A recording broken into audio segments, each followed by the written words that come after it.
amigos do Das Educa. Primeiramente, quero agradecer à doutora Marielane pelo honroso convite de fazer parte desse curso de laboratório e provas funcionais em endocrinologia.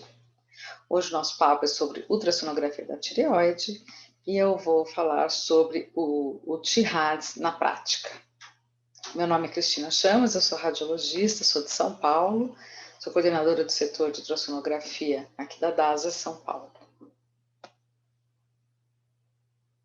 Primeiramente, para contextualizar, é importante nós lembrarmos que o nódulo da tireoide é uma ocorrência extremamente frequente, cerca de 50% da população acima de 40 anos apresenta nódulos da tireoide. A incidência de nódulos é de 0,1% ao ano, ou seja, cerca de 300 mil novos nódulos serão descobertos anualmente, e desse montante, 5 a 15% são malignos em função da idade, sexo, exposição à radiação ionizante e história familiar para câncer de tireoide. Por outro lado, na ultrassonografia, nós detectamos nódulos extremamente pequenos ou até pequenas alterações milimétricas, cerca de 2 a 3 milímetros, já são passíveis de serem detectadas pela ultrassonografia. E com isso, aumentamos também a incidência de nódulos por conta da ultrassonografia. E dessa forma, também houve um aumento de 3 vezes o número de punções aspirativas nas últimas décadas, o que levou a um aumento aparente da incidência de câncer de tireoide. Mas se nós pegarmos a mortalidade por câncer de tireoide, ela é a mesma há 4 décadas. Dessa forma, nós entendemos que a ultrassonografia é uma das grandes culpadas por essa avalanche de nódulos que existe. E dessa forma, ela também deve ser responsável por resolver esse problema. E por isso, nós devemos focar na estratificação do risco de malignidade dos nódulos por meio da ultrassonografia. Para que isso ocorra, existem vários guidelines na literatura, existe a ultrassonografia convencional, com aquele modo B, escala de cinzas, que nós podemos fazer tanto pela ATA quanto pelo TIRADS. Nós podemos utilizar o mapeamento Doppler da tireoide, nos nódulos da tireoide, para também fazer essa estratificação de risco. E hoje também nós temos a ferramenta que é a elastografia, que também pode ser usada com esse fim. Não é? Mas nós vamos focar agora em TIRADS. E quando nós vamos buscar na literatura, existem vários TIRADS na literatura, né, que fazem recomendação aí para punção aspirativa ou segmento do nódulo, estratificando sim o seu risco. Nós vamos focar hoje no TIRADS do American College of Radiology, que foi lançado em 2017. E aqui nós temos a grande tabela do ACR TIRADS. Não é? Então, nós temos aqui as várias categorias que nós vamos classificar os nódulos e pontuá-los também. Dentro dessas pontuações, nós vamos somar a pontuação de cada categoria e aí chegar num nível do TIRADS. Então, que vai do nível 1, que é o 0 ponto, até o nível 5, que é aquele que pontua, o nódulo que pontua 7 ou mais pontos. Além disso, nós temos várias peculiaridades dentro de cada uma dessas categorias que nós vamos falar ao decorrer dessa apresentação. Né? Nós vamos começar então pela composição. Né? O que seria a composição? Composição diz respeito se o nódulo é sólido, predominantemente cístico, se ele é totalmente cístico, se ele é espongiforme. E em função da categoria que nós classificarmos, ele vai receber o ponto. Então, um nódulo que é cístico, quase completamente cístico, ele não pontua. Espongiforme também não. Um nódulo misto como esse, que tem parte cística e parte sólida, ele vai receber um ponto. Se ele tem uma parte, se ele é predominantemente sólido, tem alguns pontos aqui de áreas císticas, ele é considerado quase que completamente cístico, ele vai receber 2 pontos na categoria composição. Agora, se ele é espongiforme, se ele é totalmente cístico, ele não deve receber ponto, ele para por aí, ele não tem que se classificar dentro de outras categorias. Então, é importante nós lembrarmos os conceitos de espongiforme, né? Então, são aceitos 2 conceitos. Um pode ser um agregado de múltiplos microcistos em mais de 50% do volume do nódulo, ou um nódulo que é composto por pequenos espaços císticos, né, como esse daqui, que lembra mesmo um favo de mel. Esse daqui também mostrando que até no mapeamento Doppler não se observam vasos dentro deste nódulo. Né? Se ele é um nódulo, então, um nódulo misto, é muito importante a gente lembrar de falar se ele é um predominantemente cístico, ou se ele é um sólido cístico, se ele tem uma parte sólida importante ou não, né, para que seja pontuado. E Nesses casos, o mapeamento Doppler às vezes pode ajudar bastante a distinguir. Isso não está dentro do T-RADS ACR, essa parte do Doppler. E eu que estou dando a dica aqui. Se por acaso vocês estiverem observando que foi mapeado com o Doppler colorido, por exemplo, aqui, olha, não existe vaso aí dentro, então o risco é muito baixo, né? O problema do Doppler é que depende muito de como é presetado, como é tecnicamente feito o exame, né? Então, se o médico tem o domínio dessa técnica e se o equipamento está bem regulado para se fazer o mapeamento Doppler da tireoide, certo? Então, aqui mostrando alguns exemplos de um nódulo sólido, eu vejo que tem uma parte sólida até que importante, porém sem nenhum vaso no seu interior. Então, eu basicamente nem dou bola para isso daqui, né? Um nódulo predominantemente ciístico, com uma parte sólida aqui, mas que não remete a nada, não tem microcalcificação, não tem nada. E quando nós tivermos um nódulo misto e que a parte sólida seja importante, é muito interessante nós referirmos todos os critérios em relação à parte sólida e não tomarmos mais à frente aí dessa parte líquida, né? Então, isso que é importante, nós lembrarmos que a parte sólida é que vai ser classificada se ela tem microcalcificação, se ela tem bordas anguladas, enfim, é aí, por aí que nós vamos classificar o nódulo. Então, um exemplo aqui, olha. Esses dois nódulos que têm uma parte sólida até avantajada, eles são predominantemente císticos, mas eles têm essa parte sólida. Então, os dois são considerados mistos e vão ganhar um ponto nessa parte aqui de composição. Né? Acontece que este daqui, olha, veja a parte sólida dele. A parte sólida, quando nós formos classificar quanto à ecogenicidade, ele vai dar como ecogênico, né? Isoecogênico. Esse daqui também é ecogênico. Mas vejam que este contorno é totalmente serrilhado, diferente desse que é mais suave, não é? E esse daqui tem umas bordas anguladas, e esse já tem umas bordas mais regulares. Esse tem as microcalcificações e esse não. Então vejam que os dois podem receber a mesma pontuação pela composição, só que com o decorrer da classificação, este vai pontuando para mais para um nódulo suspeito e esse mais para um nódulo benigno. Primeira peculiaridade que aparece dentro da composição, se eu tenho um nódulo que tem muita calcificação ao redor, eu não consigo observar qual é a composição dele dentro desse nódulo, então eu vou acrescentar aí 2 pontos nessa categoria para esse tipo de nódulo.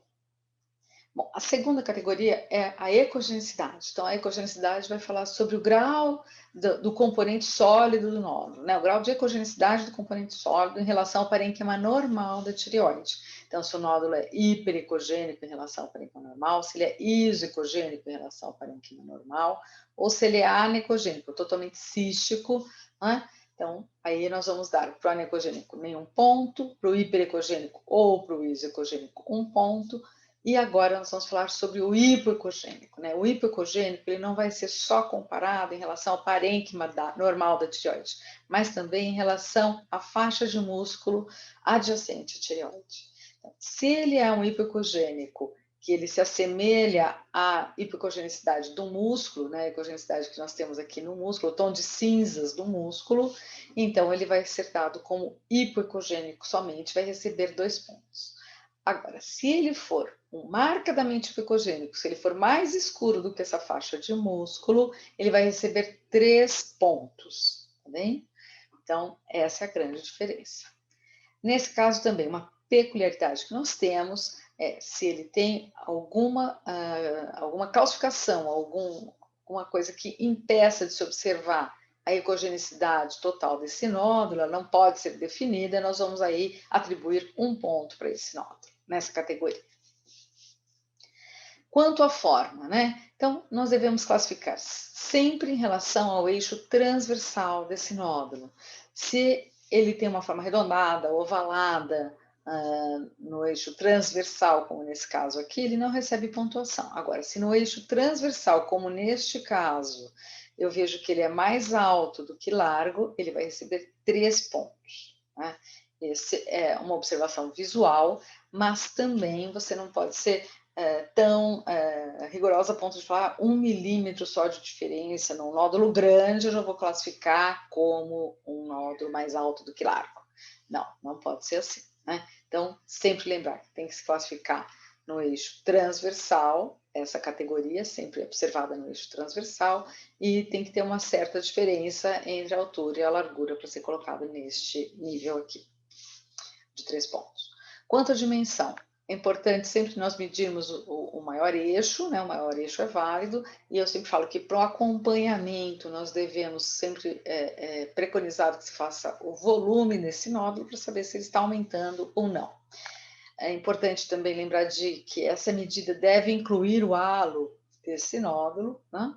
Porque às vezes esse halo pode ser 2 milímetros para cá, 2 milímetros para lá, então já acrescenta aí 4 milímetros, né? Na medida do maior eixo do nódulo.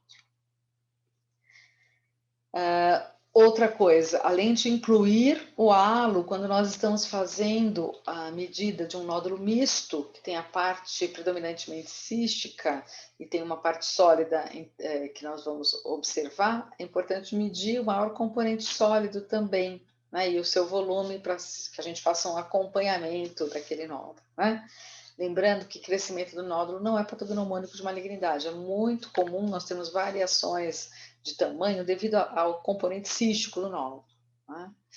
Outra coisa que, quando nós estivermos seguindo um nódulo, o TIRADS recomenda que para se comparar uma medida de um nódulo, ele tenha pelo menos 1 ano entre um exame e outro. Então, o que é considerado um aumento significativo, né, no decorrer deste 1 ano? Depois de 1 ano, eles consideram significativo se esse nódulo teve mais do que 50% do seu volume aumentado, ou se ele teve mais de 20% no diâmetro do nódulo, sendo que este aumento de 20% seja maior do que 2 milímetros em 2 ou mais eixos nos nódulos sólidos, ou predominantemente sólidos, ou na porção sólida dos nódulos mistos. Quanto às margens, né? Então, as margens podem ser classificadas como regulares, mal definidas, irregulares, lobuladas, ou quando tenhamos extensão extratiroidiana. Então, conforme o tipo de margem, nós vamos pontuar nessa categoria. Alguns exemplos aqui, então, mostrando um nódulo com uma margem bem definida ou uma margem mal definida não vai receber pontuação. Um nódulo que você tenha uma margem irregular, como nesse caso, ele recebe 2 pontos. Um nódulo que invada estruturas adjacentes, ultrapasse a cápsula da tireoide, então a gente fala que tem extensão extratiroidiana e ele recebe 3 pontos. Esses são todos exemplos de nódulos com extensão extratiroidiana. Então, aqui a peculiaridade é, se você não conseguiu definir a margem, se é uma margem mal definida, você não pontua. Quanto aos focos ecogênicos, para mim, essa é a categoria que mais dá problema entre os ultrassonografistas e radiologistas. Então, quando nós temos focos ecogênicos puntiformes, sem artefatos acústicos posteriores, eles devem ser interpretados como microcalcificação. Aí é mais importante a aparência do que, de fato, a medida. Mas, para termos uma ideia, em geral, essa medida é menor do que 1 a 2 milímetros. Quando nós temos calcificações grosseiras ou macrocalcificações, elas são, em geral, grandes o suficiente, como nesse caso aqui, para projetar essa sombra acústica aqui, posterior a essa calcificação. E calcificações periféricas, né, podem não ser completas, é importante nós observarmos. E quando nós temos também artefatos, focos ecogênicos com cauda de cometa, com esse artefato de reverberação, e que se pronuncie como um V profundo, eu vou mostrar alguns exemplos, aí sim eles devem ser classificados como coloide, né? Então eles não vão ser pontuados, não vão receber pontuação, eles têm 0 pontuação. Então aqui uma calcificação grosseira vai receber 1 ponto, calcificações periféricas, sejam elas completas ou fragmentadas, vão cair aqui, olha, vão receber 2 pontos. E aqueles que nós temos sem artefato nenhum posterior, são as microcalcificações e recebem 3 pontos. Então, só lembrando aqui que esse tipo de calcificação periférica fragmentada também vai enquadrar no critério de margens como margens lobuladas, e nós vamos então dar 4 pontos também para essa quando tem foco, quando tem essas calcificações fragmentadas. Então, aqui mostrando o que são aqueles focos ecogênicos com artefato de reverberação posterior, com um V profundo. Vejam que aqui nós temos um V profundo, né, maior do que aí 1 milímetro de profundidade. Então, aqui nós podemos dizer claramente que é coloide espesso. Então, nesse caso, um exemplo, mostrando que se eu tenho um foco ecogênico como esse, ligado aqui a uma área cística anterior a ele, tenho que interpretar isso como um artefato, um reforço, um artefato de reverberação, né, ou um reforço acústico posterior, e isso se deve provavelmente a esse conteúdo coloide. Aqui nós temos um exemplo de calcificação também fina e calcificação grosseira dentro dessa área nodular, né? Então, mostrando que é mais fácil quando nós vemos aí num filme, né, que não tem artefato de reverberação, mas sim uma sombra acústica posterior. Aqui mostrando um outro exemplo que eu acho que o Doppler pode ajudar bastante, né? Quando nós temos esses pontos hiperecogênicos e eu tenho dificuldade de saber se ele está ligado ou não à área cística, eu posso lançar a mão do Doppler e veja, não tem mapeamento de vaso dentro desse nódulo. Então eu posso ficar mais tranquila em não pontuar esses focos ecogênicos, porque eles devem ser realmente ligados ao coloide espesso. E aqui mostrando que aqui eu tenho artefatos de reverberação e área cística anterior. Então veja que mesmo que eu tenha um reforço aqui, esse hiperecogênico ligado a uma área cística, mesmo se ele não tiver um artefato grande, eu fico mais tranquila de classificar como coloide espesso. Aqui nesse outro caso que eu vejo um nódulo mais sólido, com pontos hiperecogênicos, e aqui um outro ponto hiperecogênico com reverberação profunda, né, maior do que 1 milímetro, e está ligado à área cística também. Então a gente fica mais tranquilo em classificar como sendo só um coloide espesso. Contrariamente, quando eu vejo pontos hiperecogênicos que não estão ligados à área cística, não tem reverberação sonora posterior, eu tenho que interpretar como uma microcalcificação, né? Então, eu vou descrever como um foco ecogênico e vou pontuar com 3 pontos. Então, vejam aqui, um outro exemplo, eu posso ficar em dúvida, será que eu tenho reverberação ou não? Olha o mapeamento Doppler deste nódulo, muito mais na região central, não tem pouco vaso, tem muito vaso dentro desse centro do nódulo. Então, eu já fico mais preocupada. Então, Tirades aqui, em função da sua categoria do Tirades, né, dos seus pontos, eu tenho risco de malignidade e a conduta preconizada. Então, por exemplo, o nódulo que é Tirades 4, ele está pontuando aqui entre 4 e 6 pontos, o risco de malignidade fica entre 5 e 20%, ele é moderadamente suspeito, eu vou indicar a punção aspirativa se ele for com 1,5 centímetro de diâmetro no seu maior eixo ou superior a isso. E vou indicar um segmento se ele tiver 1 centímetro ou mais do que isso em 1, 2, 3 e 5 anos com ultrassonografia. Nós também temos na literatura e na web, né, esse Tirades Calculator, que ajuda bastante. Né? O único problema é a gente ter muito cuidado, porque algumas peculiaridades não estão contempladas nesse Tirades Calculator. Então, vamos ver alguns exemplos aqui na prática, como ele funciona, né?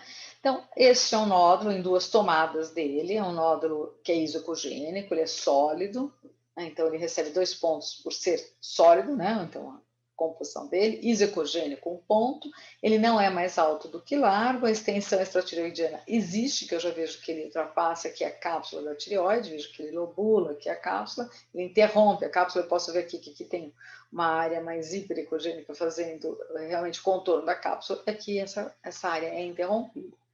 Ele tem focos ecogênicos de microcalcificações e aí ele somou 9 pontos. Então, ele é um nódulo considerado altamente suspeito. Função, então, da dimensão dele, nesse caso ele tem mais que 1 centímetro, ele deve seguir para a função aspirativa, como foi feito e era um carcinoma papilífero. Esse outro nódulo sólido, isocogênico também, não é mais alto do que largo, veja que é o eixo transversal dele, tem margens regulares e tem calcificação grosseira. Ele somou aí 4 pontos, o Tirades 4. Ele é moderadamente suspeito. Nesse caso, ele tem 1,1 centímetro, ele vai para segmento. Esse é um outro nódulo muito frequente também, principalmente quando nós temos um nódulo de longa data naquela tireoide, naquela glândula. Né? Então, como ele tem essa calcificação anterior, eu não consigo determinar composição nem ecogenicidade. Então, entre aqueles critérios de peculiaridade, vou dar 2 pontos, porque eu não defino a composição, 1 ponto pela ecogenicidade indefinida, ele não é mais alto do que largo, Tem calcificações periféricas, que nós estamos vendo, elas são irregulares e são grosseiras. Então, no critério calcificação, nós podemos pontuar mais de uma vez. É o único critério que eu posso pontuar mais de uma vez. Então, aqui vão dar 8 pontos. Já vai ser uma categoria 5 do TIRADS. Ele é considerado altamente suspeito pelo TIRADS e ele vai seguir para a punção aspirativa proglifina, porque ele tem mais do que 1 centímetro no seu maior eixo, certo? Então, nós sabemos que esse é um nódulo que, em geral, ele é benigno, porque ele tem uma calcificação aí grosseira e de longa data, né? Mas, pelos critérios do TIRADS, é indicada a punção aspirativa. Esse outro nódulo, por exemplo, é um nódulo hipoecogênico, sólido, mais alto do que largo no eixo transversal, veja aqui é o transversal do nódulo, né? E não tem focos ecogênicos, mas ele pontua aqui 7 pontos e ele vai entrar na categoria 5. Veja bem, olha o tamanho desse nódulo, o maior eixo dele tem 0,4 centímetros. O que nós vamos fazer com esse nódulo, né? É um nódulo que ele deu um TIRADS 5, mas ele não tem critério de punção pelo tamanho dele. Então, nesse caso, o TIRADS fala que nesses nódulos suspeitos, aí beirando meio centímetro a 9 milímetros, nós devemos deixar a decisão de fazer a PAF entre o paciente e o médico. Então, nesse caso, foi pedido a PAF, o médico pediu, e era realmente um microcarcinoma papilífero. Esse é um outro nódulo hipoecogênico sólido com focos ecogênicos, né, de microcalcificações, né, então aqui são considerados como 3 pontos, não é mais alto do que largo, e aí ele somou 7 também, como ele é grande, ele vai ser encaminhado para a PAF, e aí realmente na punção deu um carcinoma papilífero. E esse é um nódulo misto, vejam bem que tem uma parte sólida aqui é uma área cística, mais escura, né? Tem uma composição mista que recebe um ponto, porque tem um componente sólido importante. Nesse componente sólido, nós vemos que a ecogenicidade dele é isocogênica, né? Então, recebe um ponto, não é mais alto do que largo, e as margens são irregulares. Então, mostrando aqui, olha, tem uma certa irregularidade e focos ecogênicos nesse interior dele, que pontuava, então, 3. Dessa forma, nós temos 7 pontos, altamente suspeito. Como ele tem mais de 1 centímetro no seu maior eixo, ele vai para a punção aspirativa. E, de fato, era um carcinoma papilífero de um padrão cístico, né? Então, lembrando, quando não definimos composição nem ecogenicidade, para a composição eu dou 2 pontos. Se eu não defino ecogenicidade, eu dou 1 ponto nessa categoria. A margem, quando não é definida, nós não atribuímos ponto. E se eu tenho calcificações fragmentadas, eu devo considerar também como margens lobuladas na categoria margens e atribuo 2 pontos. Então, somam aqui, por essas duas razões, 4 pontos nesse nódulo. E se eu tenho calcificações periféricas, eu dou 2 pontos. E se elas forem grosseiras, como naquele caso, naquele exemplo, eu também somo mais 1 ponto. Então, eu posso dar 3 pontos por essa categoria aqui. Então, consigo pontuar mais de uma vez. Ah, e se eu tenho microcalcificação e se eu tenho calcificação grosseira? Posso pontuar 2 vezes.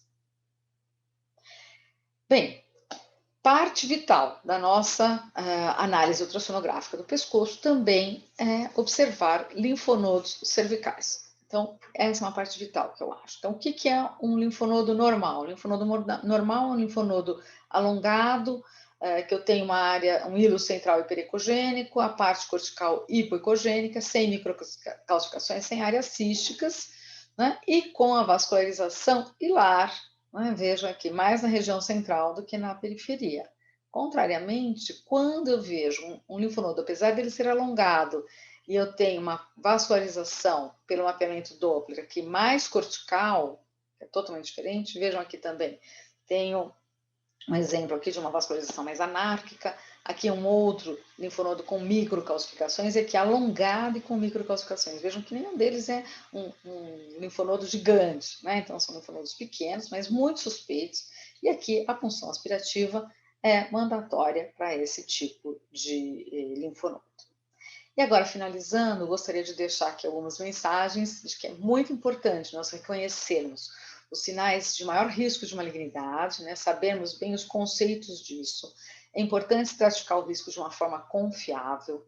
Lembrar também que nós não temos um sistema de classificação perfeito. Gerhard's é muito bom para quem não é especialista poder usar, mesmo quem faça ultrassonografia ou quem não faça ultrassonografia, por exemplo, um médico que não faça essa parte de tireoide, mas que ele quer gerenciar e quer saber como orientar aquele paciente, o Gerhard's é bom para isso. Né?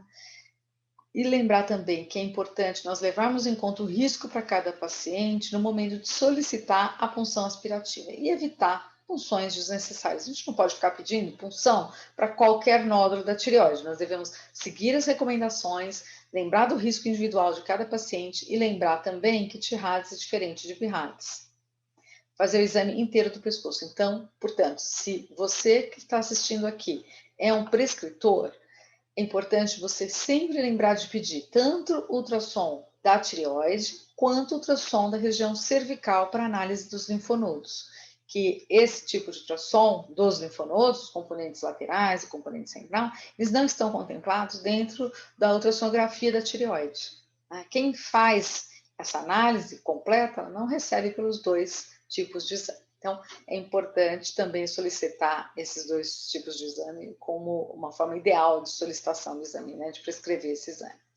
E sempre lembrar de comparar o exame atual de ultrassom com os exames anteriores. Então, é muito importante o paciente ser estimulado a levar os exames anteriores no momento do nosso ultrassom atual, e assim a gente poder fazer uma análise mais confiável e mais completa, ajudando você, prescritor, na tomada de decisão e no manejo desses nódulos. Eu recomendo, para quem quiser aprofundar conhecimento, esses 3 papers, que são muito interessantes, que eu baseei essa apresentação nessas 3 publicações. Tá bem? Agradeço muito a atenção virtual de todos e estou à disposição aqui nos meus e-mails para vocês. Obrigada mais uma vez, Marilane, pela oportunidade. Grande abraço.